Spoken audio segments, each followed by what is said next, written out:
Hello, everyone. Hey there, folks. This is Avery, This is Rita. and you're listening to I Don't Know Her, the podcast where we talk about women and some other folks that you've probably never heard of, that you should have and now you will. right now.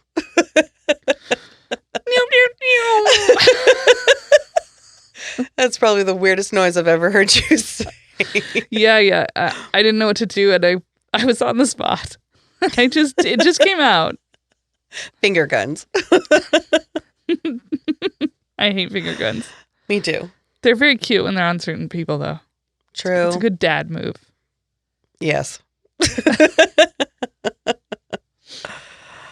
have a question for you. Okay, shoot. How good are you at brutal honesty? Oh, well, I used to be exceptionally good at it. So did I. And so why is it so hard now? well, because now you have empathy. Oh, fuck. I'm serious, though. Like, I used to be like, it's my job to tell people the truth. And sometimes it's better to shut up. True. But Yeah. well, like, when does it come to, like, sometimes it's better to shut up to when you're, like, not voicing your own opinion?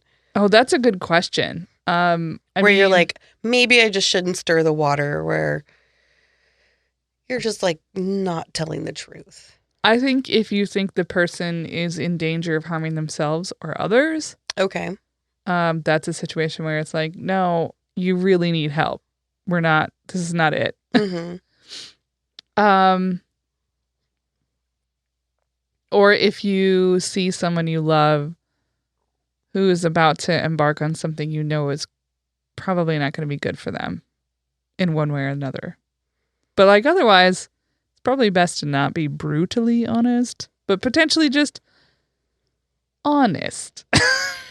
I used to be, like, when I was in my early 20s, just, like, I would say some stuff and people would literally, like, mouth open, pause for a minute and say, I can't believe you just said that. And I was like, yeah, I did. Yes. I'm not sorry. I'm not sorry. I'm never sorry. And now, like, I am still honest, but then I'm like, I'm sorry. Because I am telling you my truth. And I know you don't quite like it. You don't quite want to hear it. I'm sorry. Is there a show appropriate time in which you're thinking of that? Right now.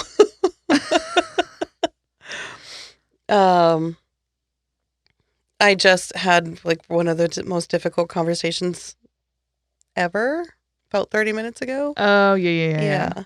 And it was with my ex, and just saying some things that needed to be said.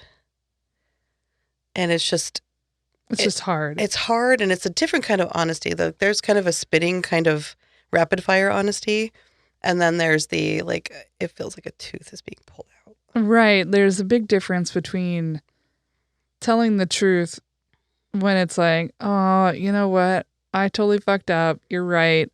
I was the one who forgot to buy those tickets. Mm-hmm. That's different than, let me tell you a brand new thing you're hearing about me that is deep and potentially terrifying. Like, when I told Abby I was non-binary, and then I said, I'm not taking any questions. Yeah. You're like, this is a pause. Freeze. Yeah, like, no, I'm not talking about it, though. You just have to know it now. Because I wasn't ready to, like, actually dive in to everything that meant. And it was such a big truth to be telling. And sometimes I think that's the thing about when we talk about honesty, we're also talking about telling big truths. Yeah. And, like, honestly, honesty, those hard ones have been very difficult for me. I keep a lot of things in that are major and key. And I'm kind of tired of doing that. When I do them, though, I feel insane. When you tell When I people? tell those truths, I feel like I don't usually physically react to saying something, like, on my body, but I get hives when I tell big truths, especially, like, on my chest. And I can feel it when they happen, because my body is having a physical reaction to telling a deep truth. Yeah, absolutely. I have absolutely been there, had to do that myself. Yeah.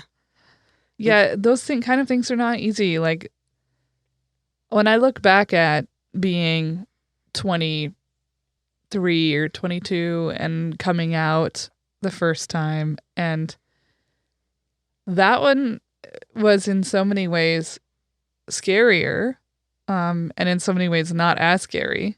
But like, I had to tell my husband at the time, hey, I don't want to be in a marriage with you. I don't want to have anything to do with you anymore. I want to be with women, and specifically this one woman.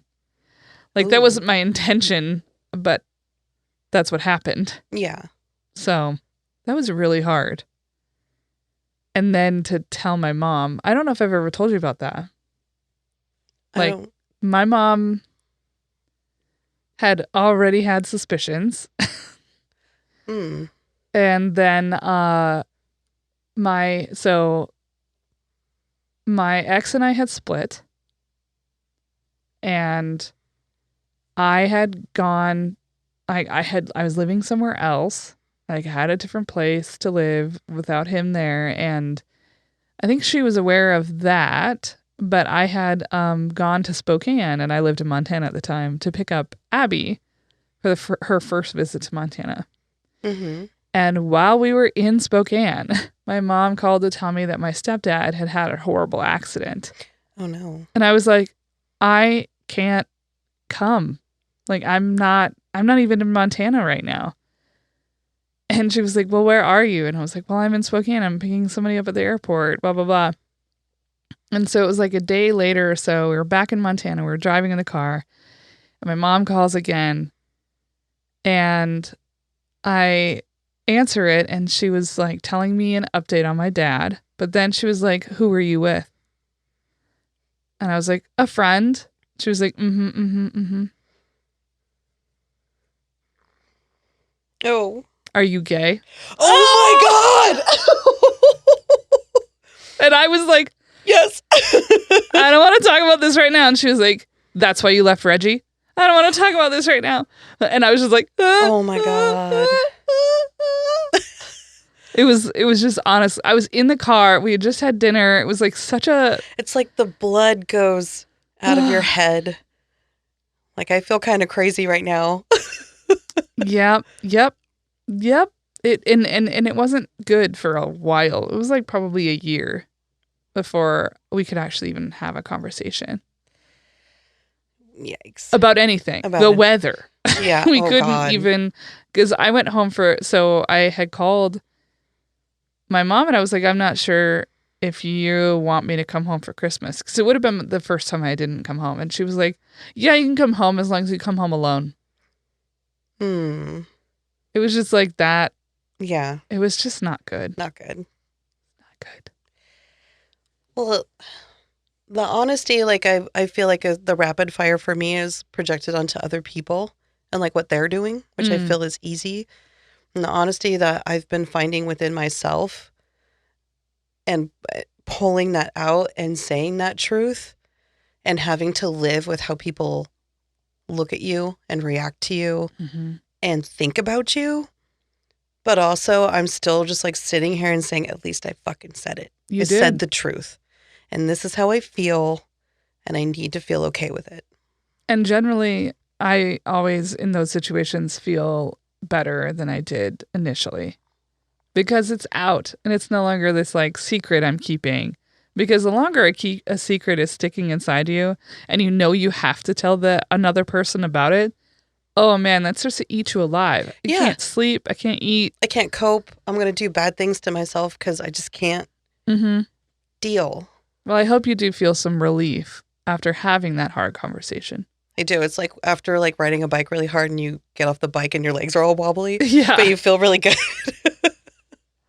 I do feel good, but I have crazy eyes right now. Yeah. But you're still a little bit like, whoa, that happened. I can't believe it. I'm processing. This is going to be documented. Well, do you have a person for me today? I do have a person. She gets a little messy towards the end. Just going to let you know. Okay. I mean, we have never been ones to shy away from mess The on here. messiness. Do you know who Antonia Novello is? I don't. As soon as you said Antonia, I was like, I did Antonia Brico. She's the first woman and first Hispanic woman to become the U.S. Surgeon General. Oh, I probably should fucking know her name. I didn't know anything about her. Okay, well, here we are. She was born in Fajardo, Puerto Rico, on August 23rd, 1944.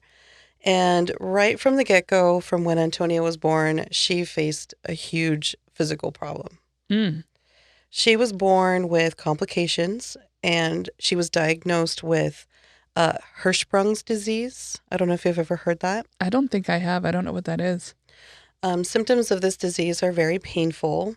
There's mainly constipation, infection, severe abdominal pain, Ugh. swelling of the stomach, and vomiting, which, if people have been listening, they know that you have suffered from a lot of physical ailments in that way. Yeah, those specific things have like ruined parts of my life. Yes.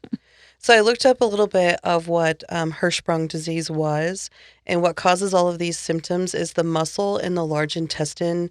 It can't contract and relax, which is what pushes your waste out.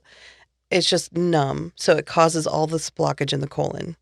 And just basically everything compiles in until you have to go into the hospital to get it released. Jesus.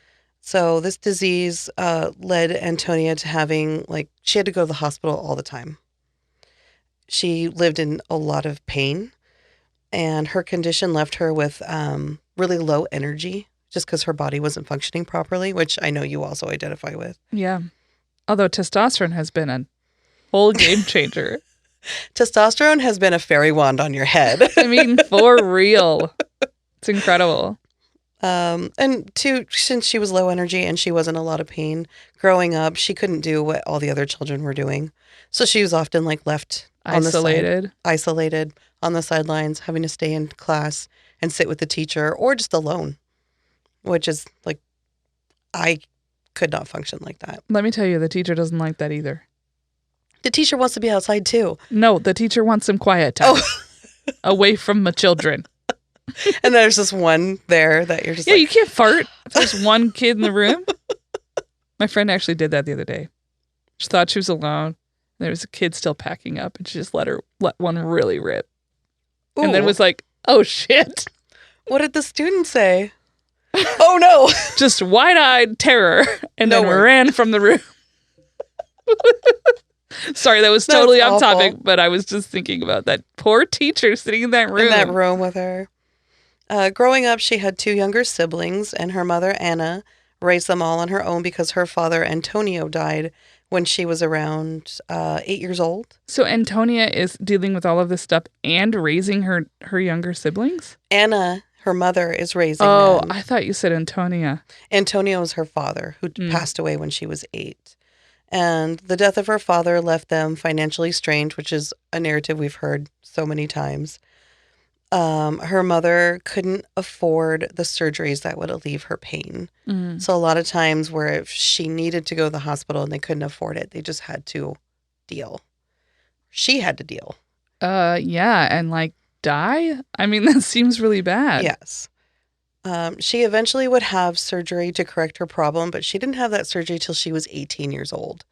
So she had to live with this for 18 years. Can you imagine being a teenager? No, you couldn't do anything. You couldn't hang out with friends. Sleepovers? Forget about it. So sad. Or just trying to pay attention in class. Yeah, that too. Yeah. I was thinking about this, a lot of your teen years is really about your social and emotional growth. Yeah. And not being able to venture very far. All the interactions she had were with doctors and nurses mostly. Antonia said this is what inspired her to get into the medical field. She wanted to become a doctor because, and to quote her, she said, "I do believe some people fall through the cracks, and I was one of those. I thought when I grow up, no person is going to wait 18 years for a necessary surgery." Mm-hmm. And people do fall through the cracks. Oh, especially and mostly minorities and women. Especially in the U.S. healthcare system. Oh, yeah. Her mother was a school teacher who would eventually become a principal. And as an educator, she always put like school as number one. Since Antonia had so much isolated time, she did concentrate a lot on school. And she was a really bright student. She excelled in school very much, so much that she ended up graduating high school when she was 15 years old. Wow. Yeah. Which is like, I'm not quite sure. Do they put them in special classes or how do you graduate at 15 when other people don't have to? Generally, they push you forward. Okay. So, like, if you are at the third grade level, but you're in first grade, they'll put you in a third grade class. So, like, you get to skip 2 grades. With graduating at 15, she ended up earning a scholarship, and she moved on to the University of Puerto Rico in Rio Piedras, where she earned her Bachelor of Science degree, and this was in 1965. And at this time, she said it was very hard for her trying to get her bachelor's done. She was also still fighting her illness while she was doing this. Yeah. Yeah. Okay, so she had the surgery at 18. Yeah. So then But going it to didn't- college when she was 15. Oh, that's right. Yeah. Okay. So she still had to do college for 3 years Mhm. while still battling her illness. She said one day her belly would be huge. It was painfully distended. Then the next day it would be fine. And so she just like mentally was just like, what is fucking wrong? She also said too, like she would oftentimes have no energy and it would leave her kind of like mentally depressed. Mm. But she said sometimes she felt like she had no time to be sick. She was trying to push herself. When she did have her surgery when she was 18, it actually wasn't a complete success for her. Mm. And she had to wait another 2 years to have another operation at the Mayo Clinic, which eventually fixed her colon and alleviated the pain that she had. So still, it was about 20 years till she was completely like able to have a normal functioning body. Wow. I'm really glad they even have a surgery for it, but it's shocking that they couldn't do it earlier. You know, I bet that was one of the reasons why there was complications because it had been so long. So after earning her bachelor's, she went to the University of Puerto Rico School of Medicine. She graduated in 1970. Around this time, she met Joseph Novello, who was a Navy flight surgeon, and the two got married that same year. Soon after their marriage, they both received residencies at the University of Michigan Medical Center in Ann Arbor, Michigan. So they got to move to the States. And Antonia was going into pediatrics, and she completed further training in her specialty, which is pediatric nephrology. Mm. Have you heard of that? Yeah, isn't that like having to do with like the kidneys and stuff like that? Kidneys and also the study of chronic diseases and disorders in children. I see. And she got to do this at Georgetown University in up to 1975. She hit a bit of an issue with this residency, though.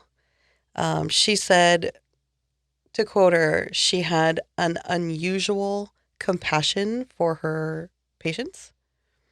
She would see sick children and she would get intensely overwhelmed. Mm. She would see their pain and she would kind of identify with it.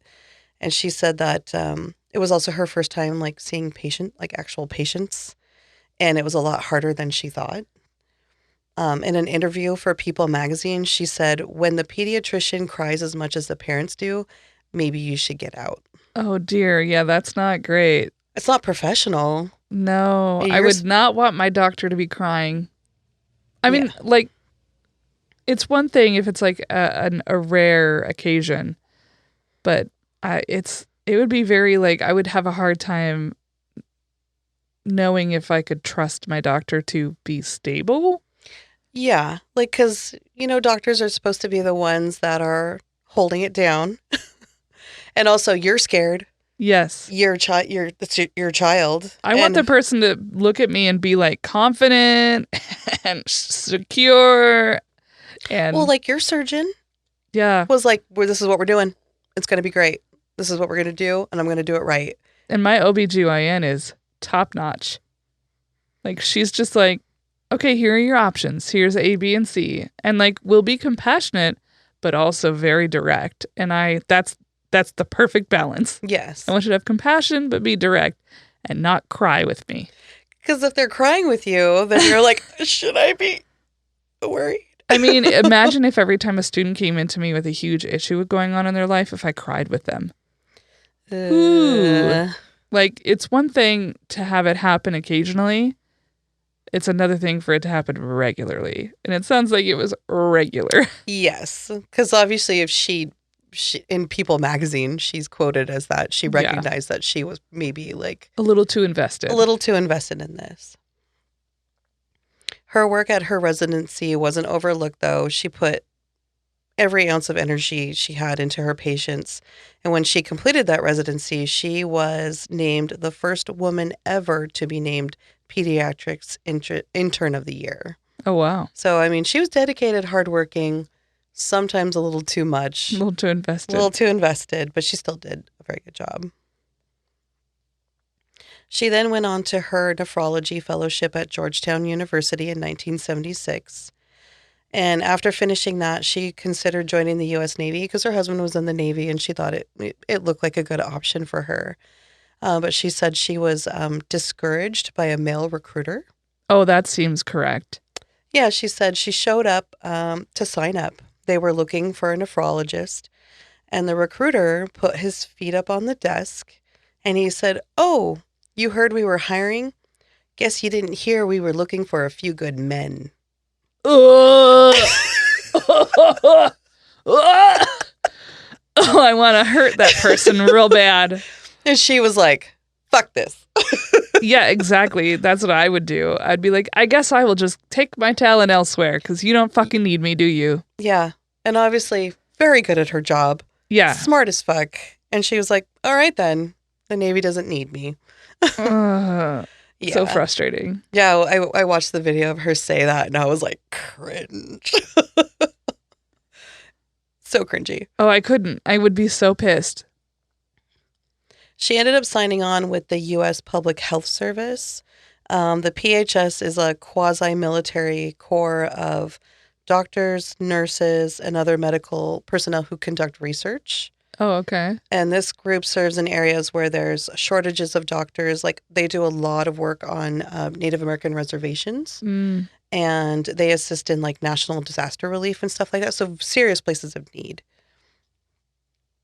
Her first position was as project officer in the Institute of Arthritis, Metabolism, and Digestive Disease. Obviously, this is a area that she knows a lot about and also passionate about because it's something she suffered from. Yeah, chronic stuff. By the early 1980s, she was serving as a congressional fellow and was providing consultation with the staff of Capitol Hill legislators. Wow. Drafting health-related legislation. Hell yeah. Yeah. So being able to consult, she continued her education because she was like, obviously there's a future in being able to not just help as a doctor or as as a physician, but like as a person who can actually change laws that will actually help people. Yeah, to be able to influence policy. So consulting on health-related legislation inspired her to earn her degree in public health from the University of Johns Hopkins. So wait a minute. She has a bachelor's degree, and then I know she has a doctoral medical doctor degree. And now she just now it's like a PhD, finishing up her degree in public health. Yeah, so probably a PhD. And public health, that is. I mean, it's such a. There's so many things. There's so much need for people who are willingly wanting to go in and help with public health. Because public health is a goddamn nightmare. It can be, that's for sure. Yeah. Just look at our health district. We made national news. So we always make national news for bad things. We do. I hate it. Like, there's a lot of good stuff here. I know, but I mean, obviously nobody's going to be like, hey, Spokane's got a real cool river. Newsflash at 10.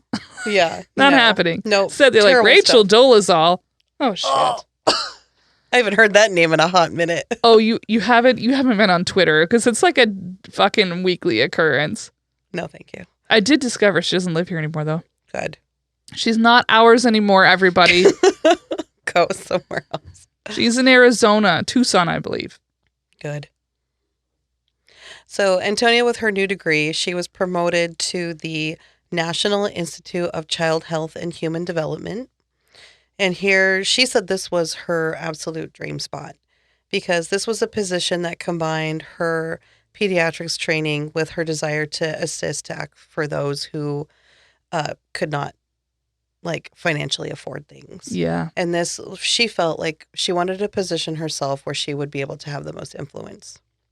Yeah, especially it's her background of not being able to have that surgery because she couldn't afford it. So it's perfect. In this position, she became a serious activist for pediatrics AIDS research, which was a huge, people did not know what was going on. And so she was definitely well, let's do funding for this research so that we can be able to provide better infant care for babies that are from parents who have AIDS. Yeah. And this was obviously in this time, it was a rising medical issue and it was not being funded and it was not being researched. Of course not. What year are we talking about? We're about 1986. So Ronald Reagan? Sounds right. It sounds about right. Sounds about white. Actually, that might be Bush by then. 88. I can't remember when. This is creeping up. You just mentioned that. Yeah. Her activism actually gained a lot of attention and caught the eye of President George Bush Sr. And her name, because of her activism and how vocal she was, her name was added to the list of nominees for the Surgeon General. And this, she was ecstatic. All she ever wanted to do was advocate for others, and she thought this was the ultimate platform to do so. Yeah, totally. So on March 9th in 1990, Antonia was sworn in as U.S. Surgeon General. After the Senate confirmation hearing, she took over for Dr. C. Everett Koop. Sure. Apparently that person was controversial. I've heard the name. Probably because he would have been in charge during the AIDS crisis. Oh. So probably everyone should hate him. I know. They were after the research said, after taking over for controversial Dr. Koop. And I was like, I don't want to know who Dr. Koop is. I'm too sad this week. Yeah, no kidding. It's been a sad week.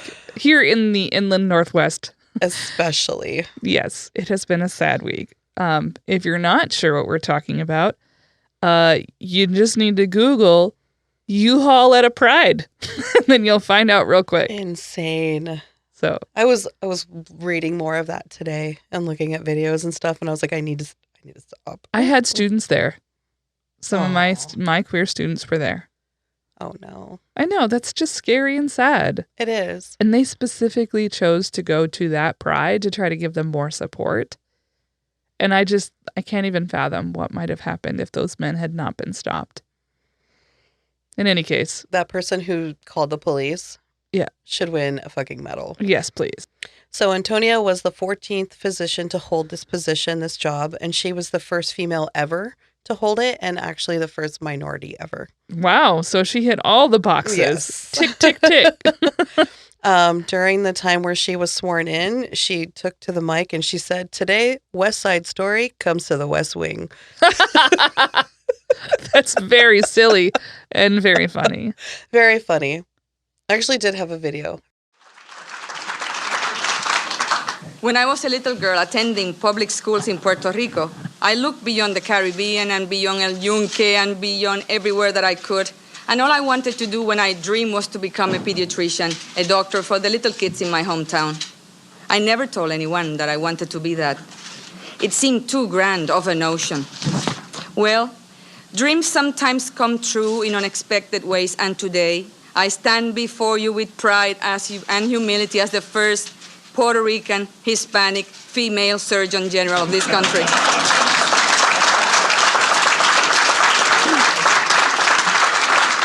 Mr. President, you have bestowed a great honor and a great responsibility on me.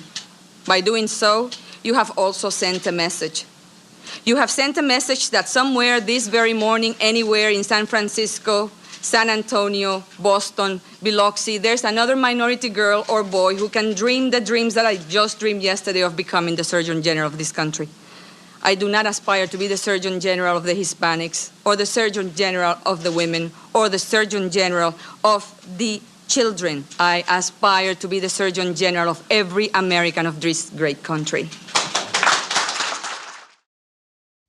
So in this new role, Antonia initiated campaigns that raised awareness for America's children and their healthcare needs. She also advocated for the necessity for preschool immunization programs that reduced infant mortality rates. So did you ever go to giant functions at your school for free immunizations? I don't think so. My mom used to take us to those, where you would wait in line and you were with a herd of people, and it was a government-run program where you could get free shots. I mean, I might have, but I don't recall that.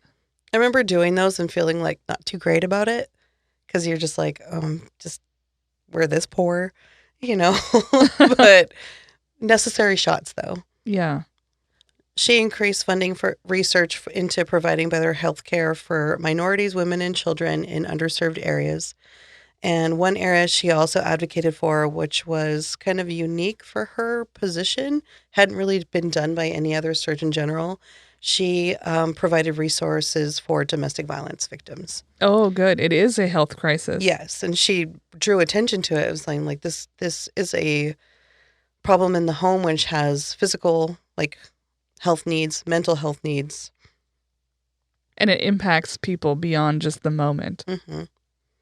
Her office also introduced a Spring Break 91 campaign that raised attention to the rising number of binge drinking deaths among American college students. She even went as far as doing a tour of college campuses and doing lectures. But I doubt what college student's going to be yeah, let's stop drinking. Not me. Couldn't be it. Great to draw awareness, but you're not going to do anything. Yeah. Also, she did a campaign against teen smoking, which... Well, I'm glad. I hate smoking. I think it's Yeah. gross. She was a big, she challenged Camel cigarettes because of the Joe Camel cartoon. Oh, yeah. Yeah. Yeah, I mean, those got outlawed because of that. Mm-hmm. Because they were obviously marketing towards a younger Teenagers. audience to try to get them hooked in. After she was done serving as Surgeon General, New York Governor George Pataki nominated her to serve as a state health commissioner in 1999, making her the head of the largest public health agency in the nation. Other than the Surgeon General. Yes. Knocking a lot of pins down. I know. She's really reaching for it. She stayed in this position till almost 2006. So it was I think she ended just right before 2006. Around this time is what I said she got in a little trouble. Well, by this point, she's pretty old, isn't she? Yes. Because she was born in 44, right? Yes. I only remember that because my mom was born in 45. So, I mean, okay, so 44 to 2004 would have been... 44 to 2004 is 60, right? Yeah, so she's older. Yeah. So one of her staffers alleged that she was abusing her power by ordering state employees to do personal errands for her. Oh, no. This is using government funds. Yeah, you can't do that. You can't do that. You can't do that. So chauffeuring her around, Okay. going and running errands for her, picking things up. She would often the amount of male politicians who absolutely have assistants do all of that stuff for Yes. them. It's probably all of them. You know what I mean? there was multiple staffers that said she had a shopping addiction, and so she liked to spend money. So she would often have them take her to go hit a sale or Oh, personal stuff. I Yeah. don't like that for her. I don't like that for her at all. They complained once they realized that they weren't getting fully paid for these activities, that she was abusing the system in that way. It was very ucky. Oh, that I don't like at all. So with these claims, she was charged with defrauding the government. Oh, no. And she went to court and she reached a plea agreement with the state that required her to do community service, and she had to pay back to the U.S. government about $23,000. Oh, that's a lot. I mean, it's not as bad as I was thinking, so Yes. that's And- that's bad though. Yeah. And I went into like a little bit more of like reading what people said about her ex-staffers and things like that. And she was saying like she pleaded guilty in these charges, but she said she felt like it was a misunderstanding. So I don't know quite. Was it though? Was it? Was I don't it? know. And then after this, she gets pretty quiet. Well, yeah, I'm sure it was like, it's time for you to retire. She did do her community service at an Albany health clinic. She paid her fine. She did her community service with like 274 hours or something like that. So after she was done with that, she did retire from that position, and she ended up going to work for the Florida Hospital for Children in Orlando, where she retired as the executive director of public health policy. After retiring, she did continue to help people. In 2017, she took part in government relief that brought supplies and medical care to her native Puerto Rico when they got hit by Hurricane Yep, Maria. hurricane. And she was on site for all that too. Was she pissed as shit that the fucking U.S. government did jack all to help? I bet. The most recent news is in 2021, she volunteered and administered COVID-19 vaccines in San Juan. Oh, great. And urged people to get vaccinated, wear masks, prevent spreading the virus. So she was very vocal about that. In the same year, she took part in a meeting of all living former U.S. Surgeon Generals at the White House to discuss the pandemic and figuring out, a plan. How to go? What is how the to go. plan? What are we going to do? She still lives with her husband in Florida. She is still living. Oh, good. From what I saw, they never had any children. Throughout her career, she won quite a few awards: a Public Health Service Commendation Medal, a Congressional Hispanic Caucus Medal, Order of Military Medical Merit Award, and she received the James Smithsonian Bicentennial Medal. And I want to end with a quote from her. She said that her advice for Latinas here in the U.S., she's like, push yourself to get to the top, but just know the top is very lonely. Oh. But she said so true and so hard to hear. Yeah, but she was just like, don't stop, but just realize when you're there, You're on the your only own. one. Yeah. I mean, yeah, that sucks though. It sucks. That is lonely. Yeah. She did a wonderful amount of work. I was really bummed to see she got a little in trouble, but little bit of messy. blip on the reputation radar. Yeah. But you're right. How many men Have done the exact same shit? and nothing? I mean, Yes. you're telling me Rudy Giuliani didn't do that same shit? I bet her time in New York overlapped with his. Right. Fuck.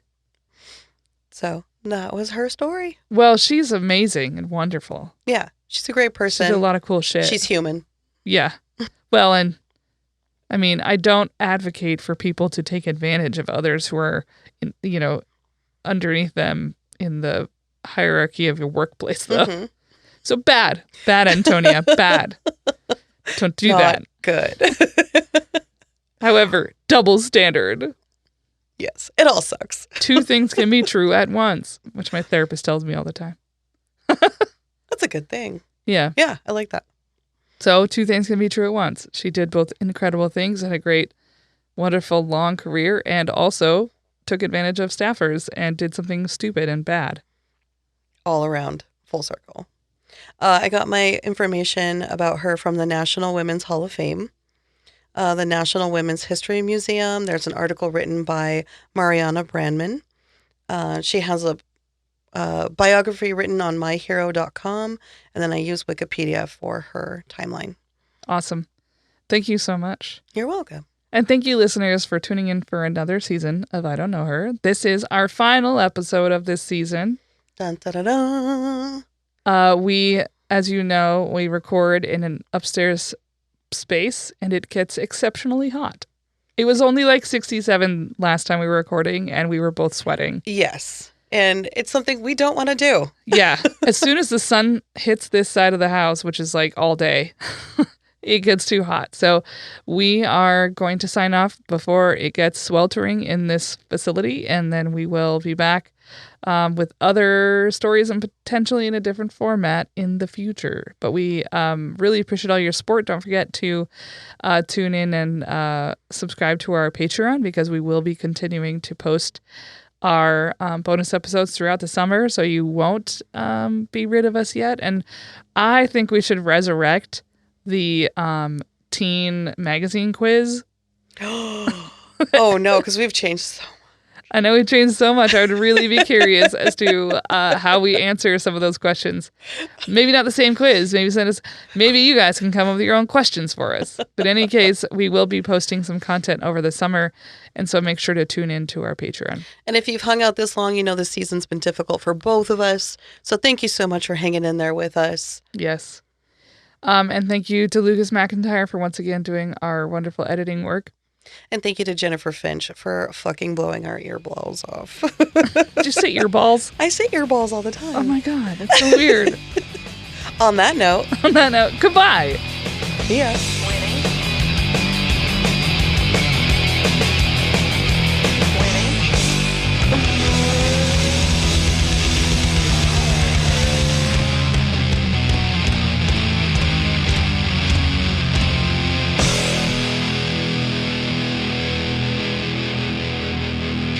What's your most unfavorite millennial word? Mine? Yeah. Or like the latest speak. Oh, I don't even know. I do Mine have is one. sus. Yeah, I'm not a fan of sus. I'm not a fan. I have accidentally said it though. I really hate when like a Oh, word I've been in makes that its way trap. into my own vocabulary that I'm like, God fucking damn it. Oh, I've totally told a customer, oh, it's fire. Oh, that just makes you sound old. Oh, old and old. Oh God, what did I say to Abby one day? And she was like, what the fuck Really? does that even mean? I can't remember. I just pick stuff up at work. 'Cause I'm around teenagers all day. And I'm not even trying to sound like one. It's just it invades your brain. It's like a speech pattern that you hear all day. And so it like becomes in your mind. It's easy to grab when you're trying to come up with words. Oh, it's annoying. Okay, are we ready? We haven't started. No, we haven't. Totes. Totes my goats. Worst. That's old too, though. It is. I was trying to think of one that's like newer. I know there are some newer ones. I don't know. Anyway, okay. I did hear some young folks who are around 21. They were saying, oh, that's on the reggae. Have you ever heard that? No. It means on the regular now. No, it does not. It means you're talking about Bob Marley. Is it on the reggae? It's on the reggae. They can fire, die. Okay. Okay.